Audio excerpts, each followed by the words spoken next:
Hello good morning friends. मैं हूं खुर्ज फर्नांडिस और हमारे यूट्यूब चैनल आरएल गुरुजी में आपका स्वागत है। डियर स्टूडेंट्स, मैं आपके लिए 10th क्लास की एनसीईआरटी बेस्ड साइंस पढ़ा रहा हूं। साइंस में हमारा थर्ड टॉपिक चल रहा है। थर्ड टॉपिक में हमारी 7 हेडिंग आज शुरुआत होगी। इससे पहले हम ये थर्ड टॉपिक हमारा धातु एवं अधातु। धातु एवं अधातु में हमारी 7वीं हेडिंग आज स्टार्टिंग होगी। इससे पहले हम 6 हेडिंग कंप्लीट करा चुके हैं। इसमें कौन कौन सी हैं 6 हेडिंग? धातु, अधातु, धातु के भौतिक गुण, अधातु के भौतिक गुण, धातुओं के रासायनिक गुण और धातुओं की अधातुओं से अभिक्रिया। ठीक है बच्चों, इस हेडिंगों को देख चुके हैं हम, इन हेडिंगों को। अब हम पढ़ेंगे धातुओं की प्राप्ति या धातु की अकुरेंस ऑफ मेटल्स और मेटेलिक्स। ठीक है, इसमें हमारा फर्स्ट हेडिंग है, हमें कुछ पॉइंट जानने आवश्यक हैं, जो कि हमारा पहला पॉइंट है इसमें खनिज। खनिज यानी कि मिनरल्स। मिनरल्स क्या होते हैं? मिनरल्स के अगर बारे में हम जाने तो पृथ्वी में प्राकृतिक रूप से उपस्थित तत्व एवं यौगिकों को खनिज कहते हैं। यानी कि पृथ्वी में प्राकृतिक रूप से उपस्थित, प्राकृतिक रूप से किस प्रकार से? कि नेचुरल रूप में, जो कि किसी भी तरह से आर्टिफिशियल नहीं होते, नेचुरल रूप में जो पाए जाते हैं, अर्थात प्राकृतिक रूप में जो पाए जाते हैं, उन तत्वों या यौगिकों को हम खनिज कहते हैं। ठीक है, अब आता है हमारा अयस्क, ओर्स। ठीक है, और क्या होता है? अयस्क क्या होते हैं? वे खनिज धातु, वे खनिज जिनमें धातु अधिक मात्रा में पाई जाती है। यानी कि जो मेटल होता है, मेटल मैक्सिमम मात्रा में पाया जाता है। मेटल जो होता है मैक्सिमम मात्रा में पाया जाता है। ठीक है, और उसे निकालना लाभकारी होता है, यानी कि बेनिफिशियरी होता है उसे निकालना, तो उसे हम अयस्क कहते हैं। ठीक है, हम कह सकते हैं कि वे खनिज, खनिज क्या होते हैं? तत्व या यौगिक। कह सकते हैं कि वे तत्व या यौगिक जिनमें धातु अधिक मात्रा में पाई जाती है। ठीक है, और उसे निकालना लाभकारी होता है, वो हमारे अयस्क कहलाते हैं। अब हम देखते हैं हमारी तीसरी हेडिंग है, तीसरा पॉइंट जो हमारा कि गैंग क्या होते हैं? गैंग पृथ्वी से निकाले गए अयस्कों में, यानी कि जो अयस्क निकाले गए हमारे, उसमें रेत, मिट्टी जैसी और अधिक अशुद्धियां जो होती हैं, जो अशुद्धियां पाई जाती हैं, उन्हें हम गैंग कहते हैं। ठीक है, यानी कि रेत निकाला हमने, मिट्टी वगैरह और भी जो अशुद्धियां होती हैं उसे हम गैंग कहते हैं, जो कि हमारी अयस्क के बाद में रह जाती हैं अशुद्धियां, उसे हम गैंग कहते हैं। अब हम देखते हैं कि धातुओं की प्राप्ति, धातुओं की प्राप्ति 3 प्रकार से कर सकते हैं, 3 प्रकार से की जाती है। इनके 3 स्टेप हैं। धातुओं की प्राप्ति के 3 स्टेप होते हैं। कौन कौन से 3 स्टेप होते हैं उसके बारे में हम चर्चा करेंगे। ये हमारे समझ में आ गया आपके लिए कि खनिज क्या होते हैं, अयस्क क्या होते हैं और गैंग क्या होते हैं। अब हम पढ़ते हैं कौन कौन से स्टेप होते हैं जिनसे धातुओं की प्राप्ति की जाती है, किस प्रकार से धातुओं की प्राप्ति की जाती है, उसके बारे में हम चर्चा करेंगे। तो हमारा सबसे पहला स्टेप है, स्टेप नंबर फर्स्ट कह सकते हैं हम, स्टेप 1 कह सकते हैं, स्टेप ए कह सकते हैं। ठीक है बच्चों, स्टेप ए क्या है हमारा? ये है अयस्कों का समृद्धिकरण। अयस्कों का समृद्धिकरण। ये क्या होता है अयस्कों का समृद्धिकरण? एनरिचमेंट ऑफ ओर्स,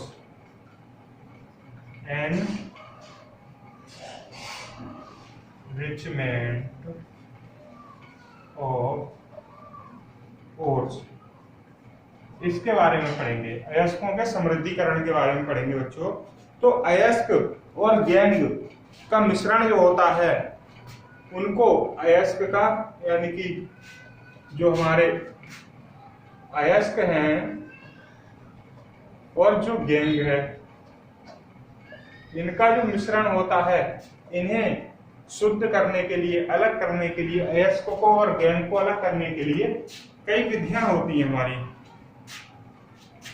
पानी से साफ करके, पानी से साफ करके अलग किया जा सकता है अयस्क को और गैंग को। दूसरा है हमारा छानकर। अभी हम बताएंगे ना किस प्रकार से अलग करते हैं, छानकर कैसे, पानी से साफ करके कैसे, रसायनों का उपयोग करके, रसायनों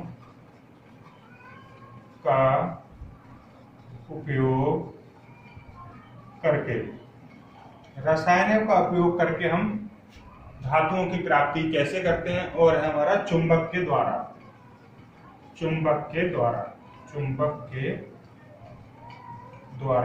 अब हम एक एक करके ना पढ़ते हैं। जैसे मान लीजिए हमारा अयस्क और गैंग का मिश्रण है, ये हमारे अयस्क हैं, ये हमारा गैंग है इसमें, ठीक है बच्चों, ये हमारा गैंग है, ये हमारा गैंग हो गया इसमें, ठीक। ये पात्र है कोई, इसमें अयस्क और गैंग का मिश्रण भरा हुआ है, ठीक है। अब हम इसे अलग कैसे करते हैं? नंबर पहला है हमारा पानी से साफ करके, ठीक है। अयस्क का समृद्धीकरण किस प्रकार से? सबसे पहले पानी से साफ करके। कुछ अयस्क ऐसे होते हैं जो कि पानी से साफ करके, जैसे कि मान लीजिए सोना है हमारा, एक एग्जांपल दे रहे हैं हम, सोना है, सोने पर अगर धूल मट्टी लग गई, ठीक है, यानी कि वो उसे मिट्टी में मिला हुआ है सोना, तो उसे क्या कर सकते हैं हम? धुलकर, यानी कि पानी से साफ करके उसे अलग किया जा सकता है, ठीक। दूसरा है छानकर। जैसे कि मान लीजिए कोई मिश्रण है, ये लिक्विड है, ये क्या है? लिक्विड, इसमें पार्टिकल पड़े हुए हैं, ये सोने के, ठीक है, छोटे छोटे पार्टिकल हैं, और ये लिक्विड है, लिक्विड भरा हुआ है। तो अब इसे हम छानकर अलग कर सकते हैं। पहले हमने इसमें पानी मिला दिया या कोई चीज मिला दी जो कि इससे जो है गैंग को अलग कर सके, यानी कि गैंग को दूर कर सके।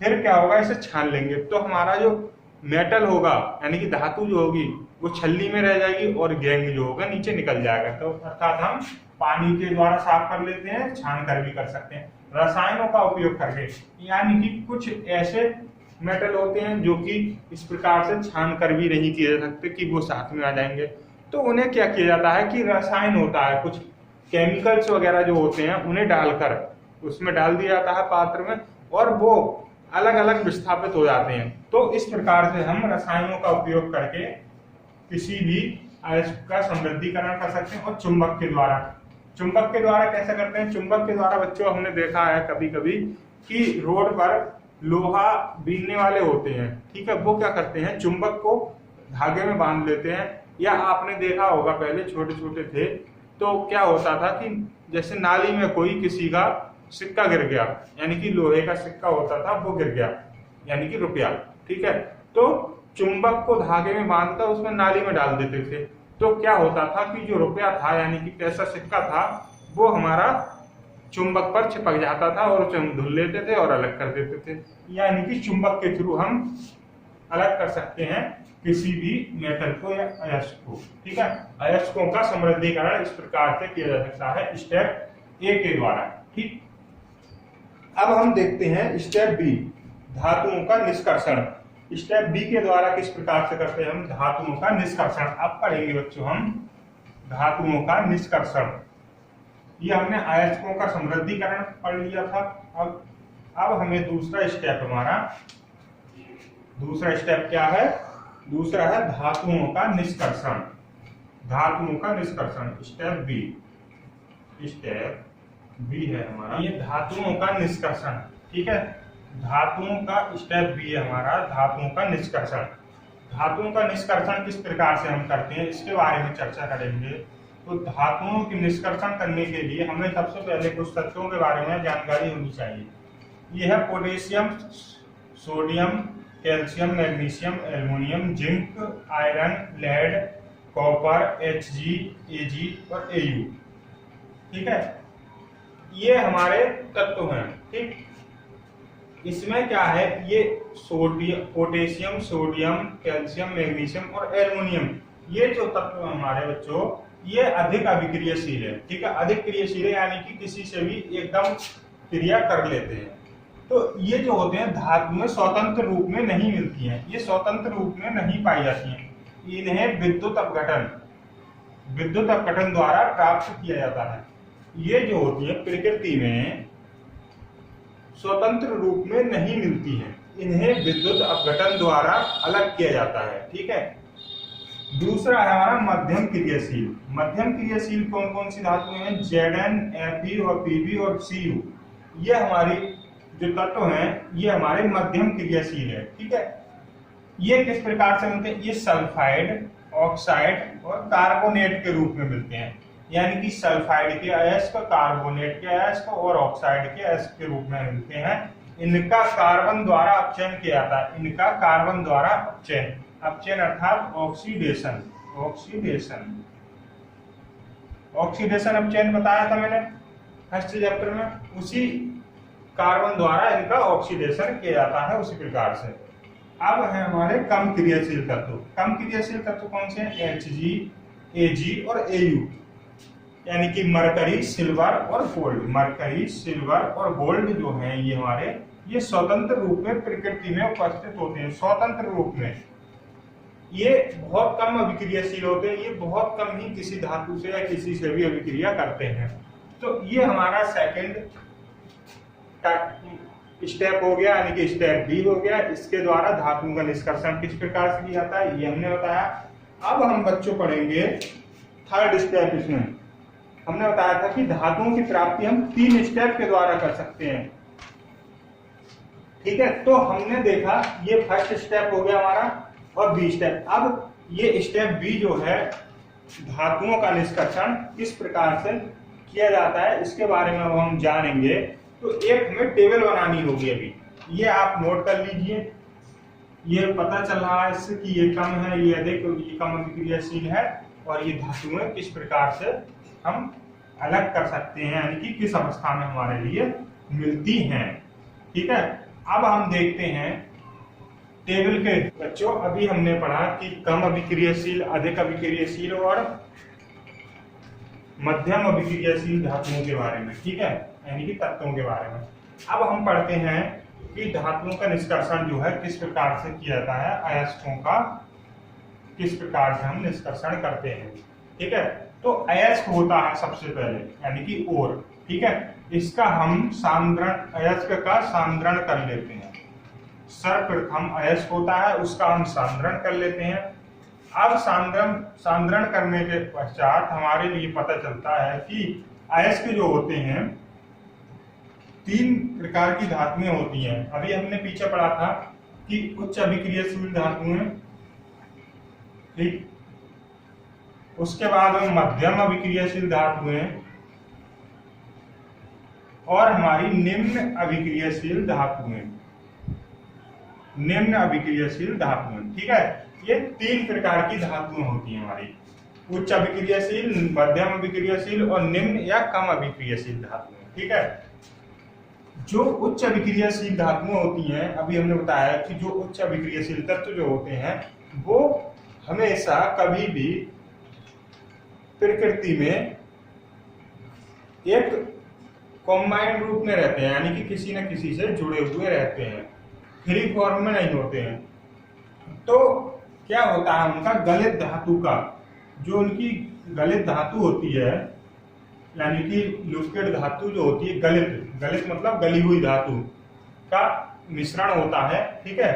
तो उससे विद्युत अपघटन के थ्रू शुद्ध धातु प्राप्त की जा सकती है। ठीक, यानी कि अयस्क है, अयस्क का सांद्रण है, सांद्रण के बाद में उच्च अभिक्रियाशील धातुएं जो है वो गलित अवस्था में विद्युत अपघटन के थ्रू शुद्ध रूप में प्राप्त की जा सकती हैं।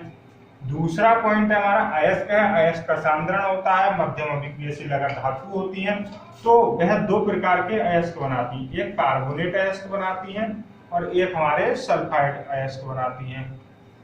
ठीक है। यानी कि मध्यम अभिक्रियाशील धातुएं जो होती हैं 2 प्रकार की होती है, पुनः ये कार्बोनेट अयस्क बनाती हैं और सल्फाइड अयस्क बनाती हैं। कार्बोनेट अयस्क का हम निस्तापन करते हैं। ठीक है बच्चों, निस्तापन किया जाता है और सल्फाइड अयस्क का भर्जन किया जाता है।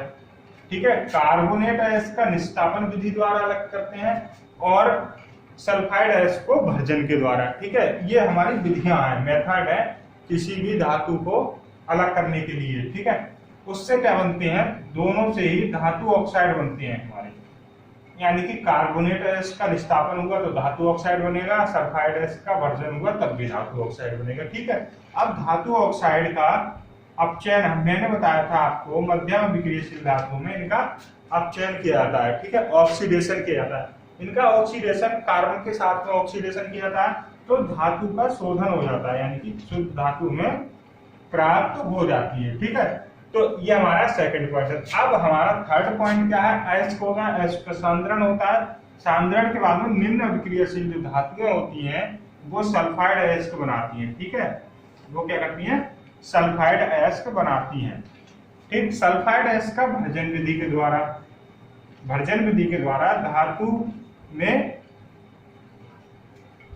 इनका रूपांतरण हो जाता है और धातु का परिष्करण कर दिया जाता है। ठीक है बच्चों, यानी कि हमने देखा कि अयस्क है, अयस्क का सांद्रण होगा, फिर उच्च विक्रियशील, मध्यम विक्रियशील और निम्न विक्रियशील 3 प्रकार की धातुएं हो सकती हैं। ठीक है, उच्च विक्रियशील धातु जो होगी गलित अवस्था में विद्युत का अपघटन के थ्रू शुद्ध धातु प्राप्त हो जाएगी। अगर मध्यम विक्रियशील होगी तो उसके 2 प्रकार के अयस्क बनते हैं, कार्बोनेट अयस्क और सल्फाइड अयस्क। कार्बोनेट अयस्क जो होगा निस्तापन विधि के द्वारा धातु ऑक्साइड बनाएगा, सल्फाइड अयस्क भर्जन विधि के द्वारा धातु ऑक्साइड बनाएगा और उनका अपचयन होकर शुद्ध धातु की प्राप्ति हो जाती है।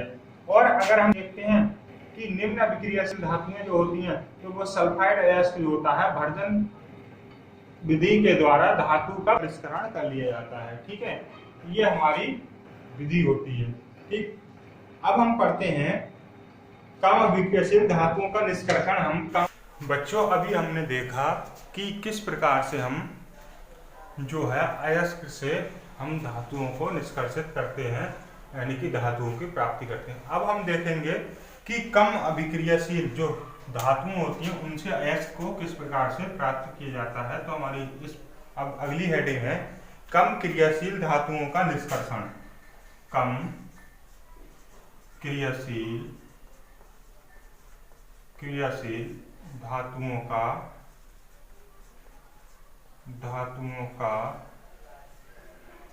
निष्कर्षण।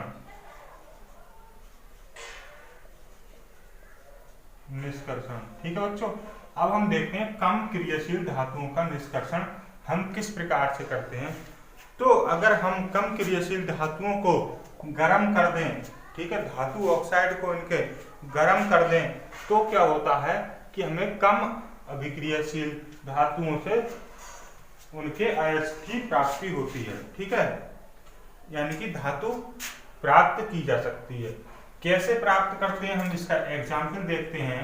एग्जाम्पल की अगर हम बात करें तो एग्जाम्पल नंबर हमारा फर्स्ट है कि सिनाबार से मरकरी प्राप्त करना।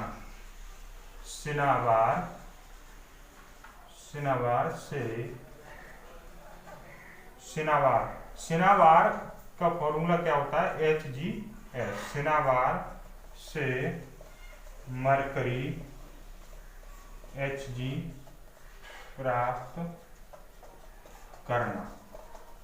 ठीक है बच्चों, यानी कि सिनाबार से मरकरी हम किस प्रकार से प्राप्त करते हैं इसके बारे में देखेंगे। तो हम देखते हैं कि हम 2 मॉलिक्यूल HgS के लेते हैं, ठीक है, प्लस 3 मॉलिक्यूल ऑक्सीजन के लेते हैं। ये जो क्रिया होती है हम ऑक्सीजन की उपस्थिति में हम इसे गर्म करते हैं। जब सिनाबार को हम ऑक्सीजन की उपस्थिति में गर्म करते हैं, यानी कि हीट करते हैं, या आप इस तरह से एरो लगा देंगे, यानी कि हीट करते हैं, तो क्या प्राप्त होता है हमारे लिए बच्चों, तो हमारे लिए जो होता है 2HgO प्राप्त होगा, मर्क्यूरिक ऑक्साइड। ठीक है, और हमारा जो बनता है SO2 गैस बनती है। ठीक है, SO2 के हमारे यहाँ पर 2 मॉलिक्यूल बनेंगे। ठीक, अब क्या होगा, हम ये HgO है, यानी कि ये हमारा मरकरी ऑक्साइड है, HgO को हम पुनः गर्म करते हैं। ठीक है बच्चों, पुनः हम गर्म करते हैं तो 2 इसके मॉलिक्यूल थे यहाँ पर, 2 ये ले लिए। अब इसे गर्म करते हैं तो ये बच्चों 2Hg और प्लस O2 में कन्वर्ट हो जाता है। ठीक है, हम देखें कि कम क्रियाशील धातुओं का निष्कर्षण हम किस प्रकार से करते हैं। तो हम पहला एग्जाम्पल है कि सिनाबार से मरकरी प्राप्त करना। ठीक है, यानी कि 2 मॉलिक्यूल हमने HgS के ले लिए और 3 मॉलिक्यूल हमने ऑक्सीजन के ले लिए। अब इनकी उपस्थिति में हमने इसे गर्म किया तो क्या हुआ, मरकरी ऑक्साइड बन गया 2 मॉलिक्यूल इसके, और 2 मॉलिक्यूल SO2 के बन गए, ठीक है, सल्फर डाइऑक्साइड के। अब हम क्या करते हैं, इस मरकरी ऑक्साइड को पुनः गर्म करते हैं तो हमारे लिए 2 अणु मरकरी के बनते हैं और ऑक्सीजन हमें प्राप्त होती है, ठीक है। अब हम दूसरा एग्जाम्पल देखते हैं इसका। दूसरा एग्जाम्पल क्या है, क्यूप्रस सल्फेट से कॉपर प्राप्त करना। क्यूप्रस सल्फेट से cuprous sulphate Cu2S, cuprous sulphate से कॉपर Cu प्राप्त करना, यानी कि क्यूप्रस सल्फेट से कॉपर प्राप्त करना। किस प्रकार से हम प्राप्त करते हैं क्यूप्रस सल्फेट से कॉपर, तो हम 2 मॉलिक्यूल यहाँ पर Cu2S के ले लेते हैं, प्लस इसे हम ऑक्सीजन की उपस्थिति में, यानी कि 3 मॉलिक्यूल हम ऑक्सीजन के लेते हैं, इसकी उपस्थिति में हम जब गर्म करते हैं इसे, तो क्या होता है बच्चों, ये कॉपर ऑक्साइड, ठीक है, Cu2O प्राप्त होता है, प्लस ये SO2 गैस निकलती है, SO2 गैस निकलती है, ठीक है। अब क्या होगा, Cu2 4 है तो ये 2 मॉलिक्यूल इसके हो जाएंगे हमारे, ये 2 मॉलिक्यूल इसके हो जाएंगे और 2 मॉलिक्यूल हमारे ये हो जाएंगे, ठीक है। तो अब हम क्या करते हैं, पुनः Cu2O को, पुनः हम इसे, यानी कि Cu2O को क्या करते हैं, Cu2O को हम इस क्यूप्रस सल्फेट से पुनः क्रिया कराते हैं, Cu2S से पुनः क्रिया कराते हैं, तो क्या बनता है बच्चों, पुनः जब हम गर्म करते हैं तो कॉपर बनते हैं, कॉपर 6 मॉलिक्यूल कॉपर के बनते हैं, कॉपर के 6 परमाणु निकलते हैं, प्लस SO2 गैस बनती है, SO2 गैस बनती है। यहाँ पर क्या होता है कि हम ये 2 मॉलिक्यूल कॉपर ऑक्साइड के लेते हैं और Cu2S लेते हैं, तो हमारा, अब हम देखते हैं कि ये कॉपर क्यूप्रस सल्फेट से कॉपर कैसे प्राप्त करते हैं। तो क्यूप्रस सल्फेट को ऑक्सीजन की उपस्थिति में जब गर्म किया जाता है कॉपर ऑक्साइड बनता है और सल्फर डाइऑक्साइड बनता है। अब इसे क्या करते हैं, पुनः क्यूप्रस सल्फेट के साथ गर्म करते हैं तो ये 6 अणु, वो 6 परमाणु कॉपर के बनते हैं और हमारा SO2 बनता है। ये हमारा क्या हो गया कि कम अभिक्रियाशील, यानी कम क्रियाशील धातु का निष्कर्षण हो गया। अब हम देखते हैं बच्चों, मध्यम क्रियाशील धातुओं का निष्कर्षण हम किस प्रकार से करते हैं, इसके बारे में समझेंगे। तो सबसे पहले हम देखते हैं अब कि मध्यम क्रियाशील धातुओं का निष्कर्षण। मध्यम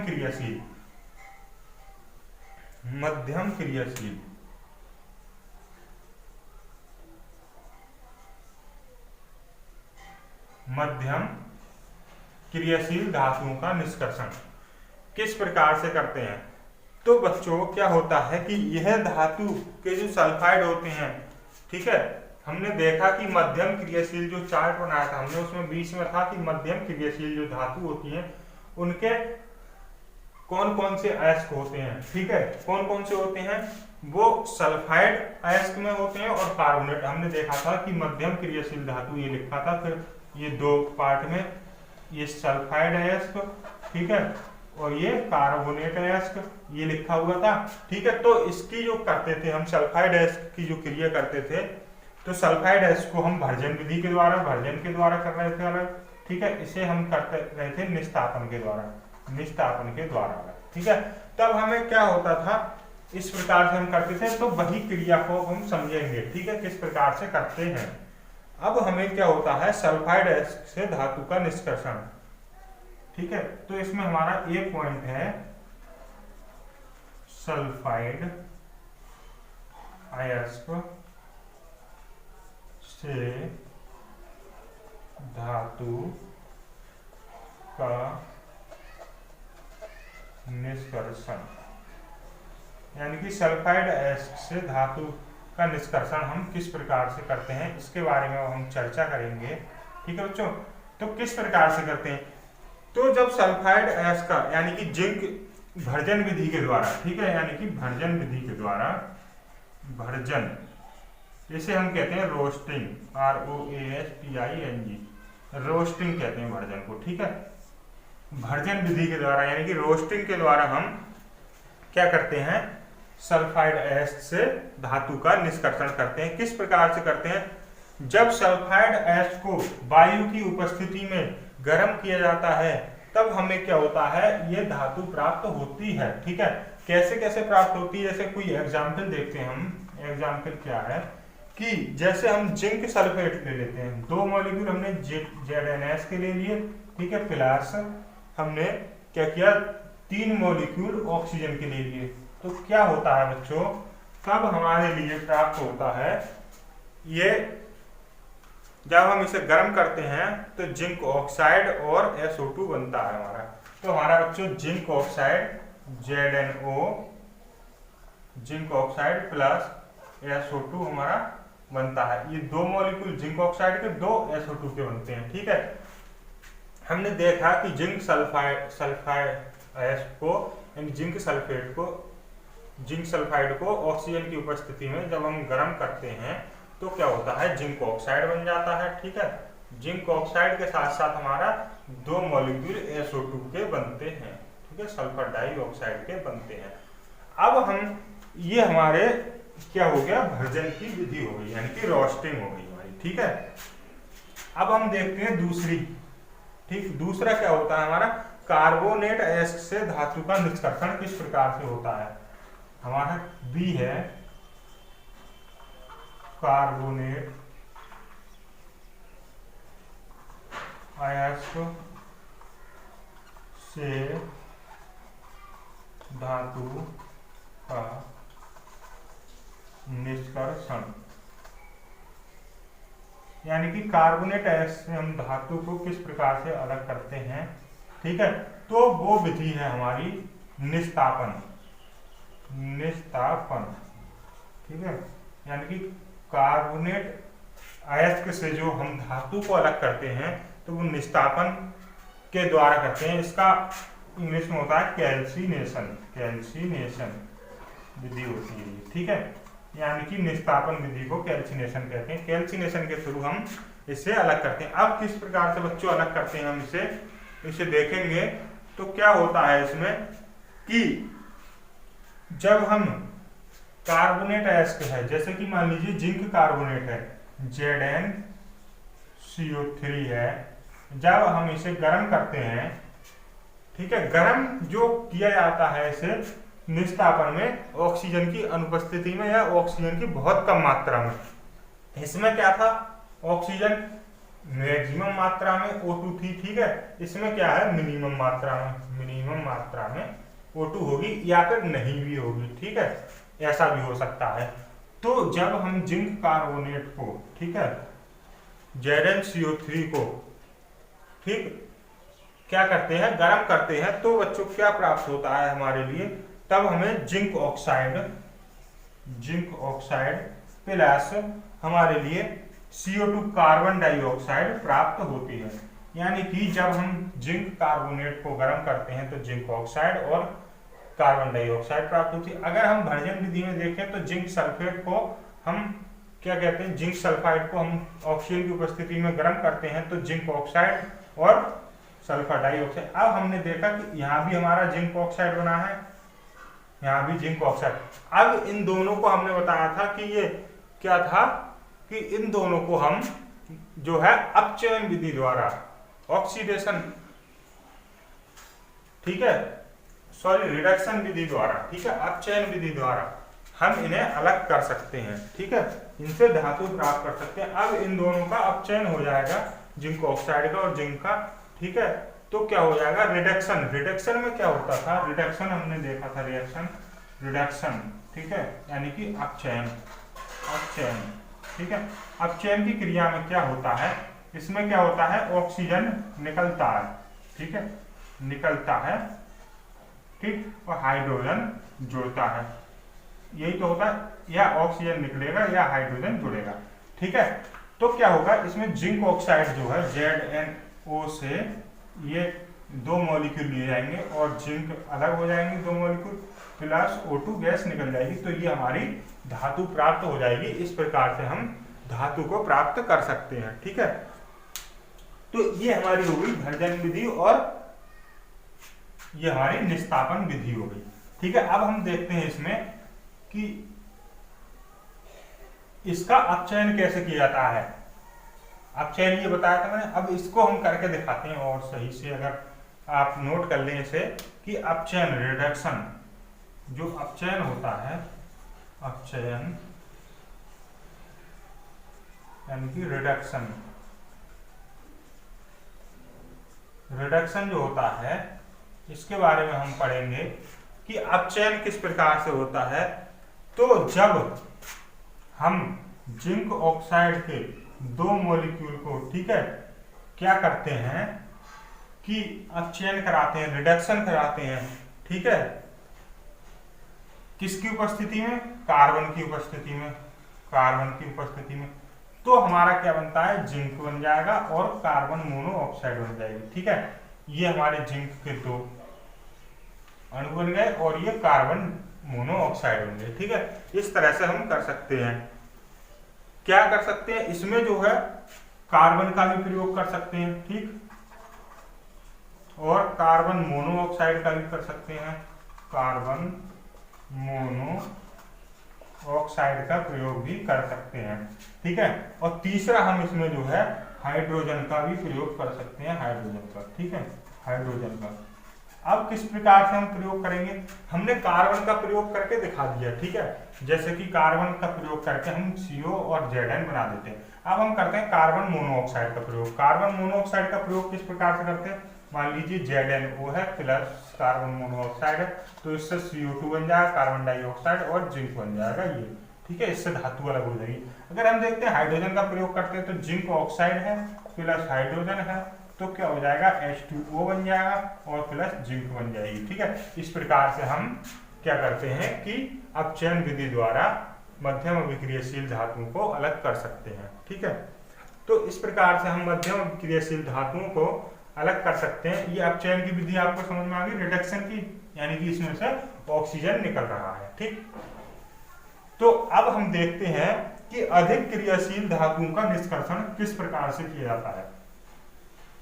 अधिक क्रियाशील जो धातुआं होती हैं हमारी, उनका निष्कर्षण किस प्रकार से किया जाता है? अधिक क्रियाशील धातुओं का निष्कर्षण, अधिक क्रियाशील धातुओं का निष्कर्षण किस प्रकार से करते हैं? तो अधिक क्रियाशील धातुओं का निष्कर्षण करने के लिए ये बहुत तेज होती हैं। ये हमेशा, मैंने बताया था कि ये कंबाइंड फॉर्म में पाई जाती हैं।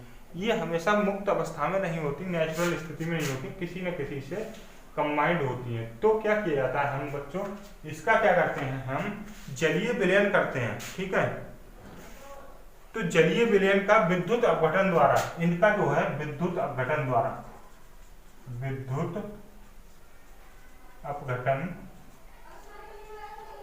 द्वारा अलग करते हैं। हमने देखा कि इन्हें विद्युत अपघटन द्वारा अलग करते हैं। मैंने बताया भी था कि आपको ये कोई पात्र है, ठीक है, इसमें क्या होगा कि एक एनोड की क्षण होगी, एक कैथोड की होगी। ठीक है, ये एनोड की है, ये हमारी कैथोड की क्षण है। ठीक है, यानी कि इस पर माइनस चार्ज है, इस पर हमारा प्लस चार्ज है। ठीक, ये क्या है, एक बैटरी से जुड़े हुए हैं। ठीक, इस प्रकार से अब क्या होता है इसमें, जैसे मान लीजिए हम कर रहे हैं इसका NaCl से सोडियम का निष्कर्षण। NaCl से, इसका एग्जाम्पल है ये, किस प्रकार से होता है NaCl से Na का निष्कर्षण, यानी कि सोडियम जो है एक अधिक क्रियाशील धातु है। ठीक है, तो ये कंबाइंड फॉर्म में होती है, यानी कि NaCl के फॉर्म में होती है हमेशा। तो हम क्या करते हैं, तो बच्चों होता क्या है इसमें, जो NaCl है हमारा, NaCl क्या होता है, इसका जलीय विलयन बना लेते हैं। जलीय विलयन बनाने के बाद क्या करते हैं हम, जलीय विलयन बनाकर बच्चों, इसके लिए हम ये एनोड और कैथोड की ये हमारी छड़ है, इसे इसमें विद्युत प्रवाहित करते हैं। विद्युत प्रवाहित करने के बाद क्या होता है बच्चों, विद्युत प्रवाहित करने के बाद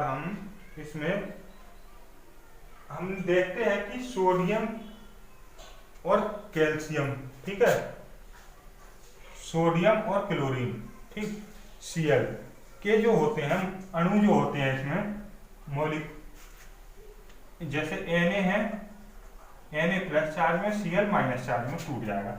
तो क्या होगा कि ये इस प्रकार से, इसमें मान लीजिए जल की ये घुलनशील अवस्था में NaCl हमने डाल दिया, तो क्या होगा कि Na जो होगा जिसमें प्लस चार्ज है ये तो हमारा ये बढ़ जाएगा एनोड की तरफ, ये कैल्शियम जो है माइनस चार्ज है क्लोरीन, तो क्लोरीन पे जो माइनस चार्ज है ये पॉजिटिव चार्ज, जिस पर पॉजिटिव चार्ज होगा उसकी तरफ जाएगा, तो ये यहाँ पर इकट्ठे हो जाते हैं। ये हमारा क्या है, NaCl का विलयन, NaCl का विलयन, ठीक है, NaCl का विलयन। क्या हुआ कि ये विलयन ले लिया हमने, एक पॉजिटिव चार्ज है, एक नेगेटिव चार्ज, एक पॉजिटिव चार्ज, ठीक है, इसमें करंट प्रवाहित करते हैं। तो जिस क्षण पर हमारा नेगेटिव चार्ज होगा तो उस पर सोडियम एकत्रित हो जाएंगे, और जिस पर पॉजिटिव चार्ज होगा उस पर क्लोरीन के, ठीक है, परमाणु इकट्ठे हो जाएंगे। इस प्रकार से हम इन्हें अलग कर सकते हैं कि क्या हो गया। अब हम इसी चीज को लिख सकते हैं, क्या लिख सकते हैं कि धातु जो है Na, सोडियम जो है, सोडियम धातु हमारी पॉजिटिव, नेगेटिव, सोडियम नेगेटिव, अर्थात कैथोड पर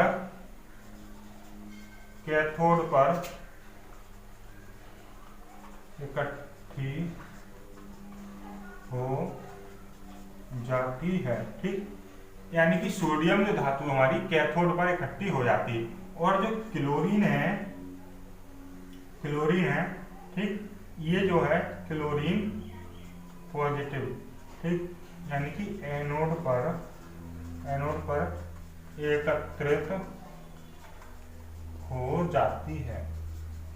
अब हम क्या करते हैं कि ये जो है कैथोड की छड़ है, इसे निकाल लेते हैं, इस पर सोडियम के कण चिपके हुए होते हैं और इसे अलग कर लेते हैं, ठीक है। यह हमारी जो होगी क्रिया अधिक क्रियाशील धातु के निष्कर्षण की हो गई, यानी कि हमें सीधे याद रखना है विद्युत अपघटन के द्वारा जो होता है हम अधिक क्रियाशील धातुओं को अलग कर सकते हैं, जिसमें NaCl से सोडियम अलग करने का एक उदाहरण है।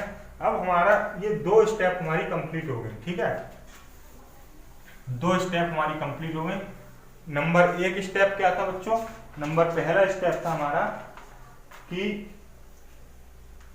स्टेप फर्स्ट था हमारा अयस्कों का समृद्धिकरण था, ठीक है। दूसरा स्टेप जो था बच्चों हमारा धातुओं का निष्कर्षण, निष्कर्षण में कम अभिक्रियाशील धातु थी, अधिक अभिक्रियाशील थी और मध्यम अभिक्रियाशील थी। तीनों धातुओं का निष्कर्षण के बारे में हमने बता दिया था। अब हम चलते हैं बच्चों स्टेप नंबर 3 की तरफ, अपने स्टेप नंबर 3 की तरफ, धातुओं का परिष्करण, स्टेप C, ठीक है, धातुओं का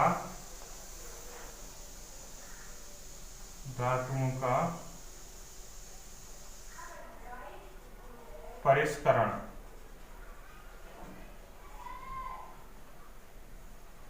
ठीक है। धातुओं का परिष्करण किस प्रकार से किया जाएगा, अगर हम इंग्लिश में देखें तो रिफाइनिंग ऑफ मेटल्स,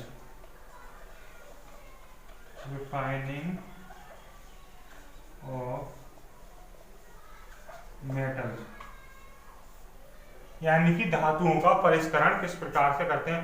परिष्करण का मतलब रिफाइन, यानी कि रिफाइनरी का नाम सुना होगा, तेल शोधक कारखाने जो होते हैं उन्हें रिफाइनरी कहते हैं। तो धातुओं की रिफाइनरी कैसे होती है, ठीक है, धातुओं को रिफाइन किस प्रकार से किया जाता है। तो धातुओं के अपद्रव्य इम्प्योरिटीज को हटाने के लिए सबसे अधिक उपयोगी जो विद्युत अपघटनी परिष्करीकरण है, यानी कि जो इम्प्योरिटीज होती हैं, जो होती है मेटल में, हमारे मेटल में जो इम्प्योरिटी होती हैं उसे हटाने के लिए हमारा कौन सी अभिक्रिया सबसे उचित है, हमारी विद्युत अपघटनी परिष्करण, विद्युत अपघटनी परिष्करण, ये हमारी सबसे मान्य है, विद्युत अपघटनी परिष्करण। ठीक है, यानी कि इम्प्योरिटी, जो इम्प्योर मेटल जो होते हैं, अशुद्ध धातु जो होती हैं, अशुद्ध धातु, यानी कि ये अशुद्ध धातु है। ठीक है, अशुद्ध धातु को हटाने, यानी कि इम्प्योरिटी को हटाने के लिए, उसकी अशुद्ध धातु में से अशुद्धियां हटाने के लिए हम विद्युत अपघटनी परिष्करण का इलेक्ट्रोलाइटिक रिफाइनिंग, इलेक्ट्रोलाइटिक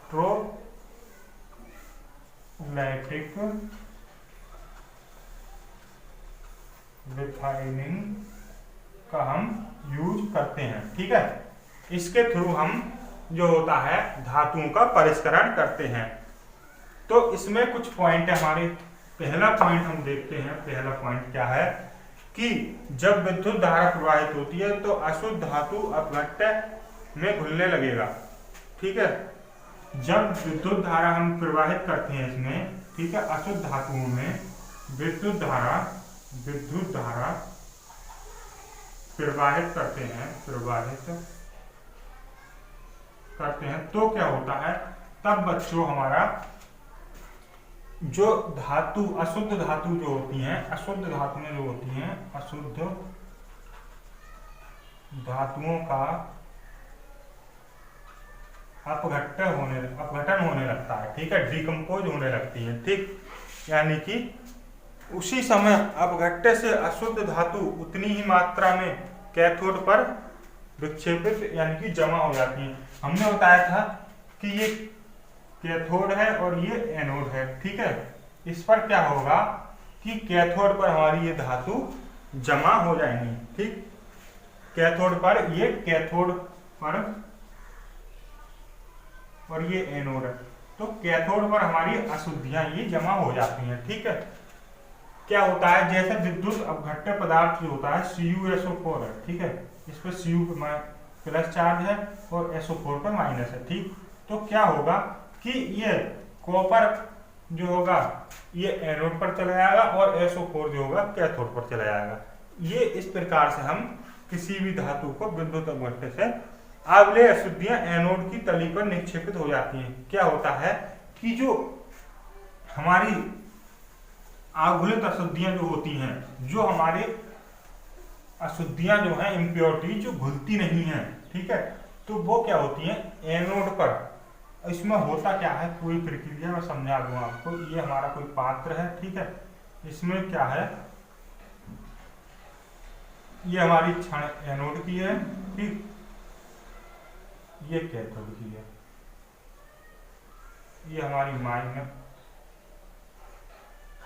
ये हमारी माइनस है, ये हमारी प्लस है। ठीक है, ये हमारी बैटरी लगी हुई, स्विच लगा हुआ है। ठीक, ये क्या हो गया, हमारा कैथोड हो गया, कैथोड हो गया, ये हमारा एनोड हो गया। ठीक, ये कैथोड हो गया, ये एनोड हो गया। अब हम करते क्या है, इसमें कोई भी हमारा विलयन भरा हुआ है। ठीक है, जिसमें कि हमारी अशुद्धियां भी मिली हुई हैं। ठीक, अब क्या होता है कि हमने पहले पॉइंट में बताया था कि जो अशुद्धियां, यानी कि जो भी कोई विद्युत अपघटन द्वारा विद्युत प्रवाहित करते हैं तो अशुद्ध अपघट्य जो होते हैं ये घुलने लगेंगे इसमें। जब हम विद्युत प्रवाहित करते हैं तो अशुद्ध अपघट्य जो होते हैं ये घुलने लगते हैं इसमें। अब घुलने के बाद क्या होता है कि कैथोड पर ये जमा हो जाते हैं। शुद्ध धातु जो होती है, शुद्ध धातु जो होती है, प्योर मेटल, यानी कि प्योर मेटल जो होता है, ये हमारा कैथोड पर यहाँ पर जमा होने लगता है। ठीक, और हमारी जो इम्प्योरिटी जो होती हैं, जो इम्प्योरिटी जो होती हैं, इम्प्योरिटी जो होती हैं, ये हमारी यहाँ पर एनोड के तले पर जमा होने लगती है, जो कि हमारी घुलती नहीं है। इसमें इस विलयन में जो नहीं घुलती हैं वो हमारी एनोड की तली पर जमा होने लगती हैं। ठीक है जी, ये इन्हें कहते हैं हम अशुद्धियां। अशुद्धियां या अपद्रव्य। अपद्रव्य ये जो हैं हमारे एनोड पर घुलने लगते हैं। तो इस प्रकार से हम जो है इसके लिए अलग कर सकते हैं। ये जो है CuSO4 का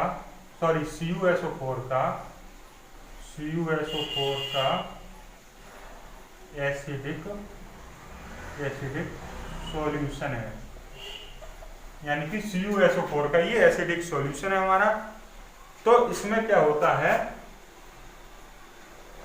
हम दोबारा समझ लेते हैं धातुओं का परिष्करण किस प्रकार से होता है। धातुओं का परिष्करण, जब हम कोई पात्र लेते हैं उसमें एनोड की और कैथोड की छड़ लगा देते हैं, उसमें CuSO4 का एसिडिक विलेन भर लेते हैं और उसमें अशुद्ध पदार्थ भी भर देते हैं, तो क्या होता है जब हम इस पर करंट प्रवाहित करते हैं तो इसमें अशुद्धियां घुलने लगती हैं। जो अशुद्धियां घुल जाती हैं, ठीक है, उसके बाद में अशुद्धियां घुल गई, घुलने के बाद क्या होता है, जिसमें शुद्ध जो धातु होती है, शुद्ध धातु जो होती है हमारी कैथोड की तरफ जमा होने लगती है, और जो हमारी अशुद्ध धातु होती है वो एनोड की तरफ जमा होने लगती है। अगर जो धातु हमारी घुलती रही हैं, जिन्हें कहते हैं अपद्रव्य, यानी कि अशुद्धियां जो होती हैं, वो हमारी एनोड की तली पर जमा होने लगती है, यानी कि हमने देखा कि ये एनोड वाली साइड पर जमा हो रही है, यहाँ पर नहीं है।